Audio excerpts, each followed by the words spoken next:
coaster moment.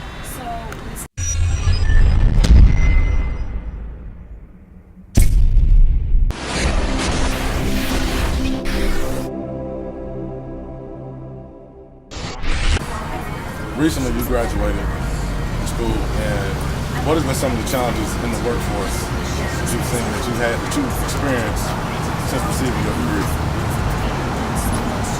Starting over, I would say. You walk into college thinking I'm going to be like, I want to be this. Or even if you walk in with an idea, I think a lot of people have a perception that if you go to college, you come out, you have a job, you're ready to go. But really, it's starting over. You have to network. Even if you walk out with the internship, there's no promise that or guarantee that you're going to have a job. But I think really, I guess soul searching, it never ends. So after college, I kind of had to do that again, on an adult level. I relocated twice, had 3 different jobs. But that's nothing new to me. I've had many jobs. I kind of view them as internships, paid internships to kind of get a good feel of what I really want to do.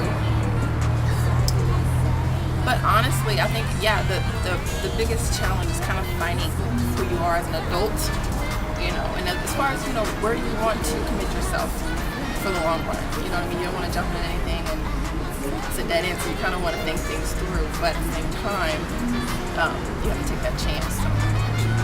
What were some of the challenges you faced in school and those tough, long nights and reading, trying to come up with those 20-page essays? Yeah.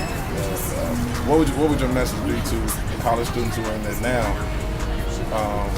when they're struggling to stick with that major or just switching majors and trying to finish school, because everybody gets to that moment where they want to give up, they want to break. So what would your message be to them? Find a new motivation.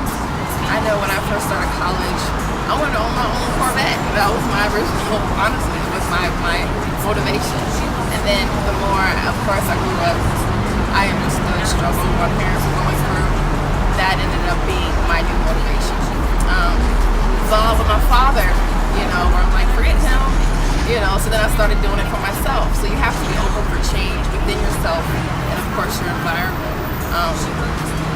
But yeah, I went through a lot. I suffered a close family member passing away my senior year, which was challenging.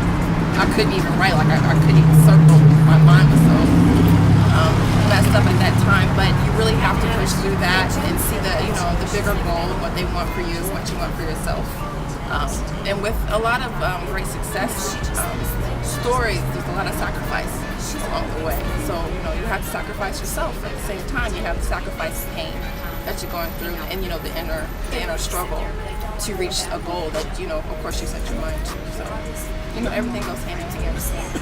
How did the economy affect, kind of affect you as well in school? I know, because at one point I saw a story on the news where IU's and the tuition and board and all that had went and skyrocketed Purdue as well. So how did that kind of play a part in how you're trying to focus on school and got worried about, tuition as well? So how did that kind of play a part? Well, I always believe in, there's never an ending. There's always a detour in things. It just gets over. Doesn't mean it has to stop or it's over. So I just picked up 2 jobs.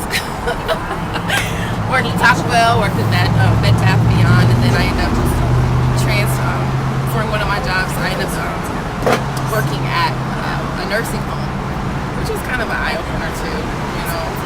I wanted originally to be a counselor, so I wanted to get experience hands-on with dealing with. I worked as an RA that summer, so I worked with youth and, of course, senior citizens to get kind of a good, well-rounded, opinion on that profession.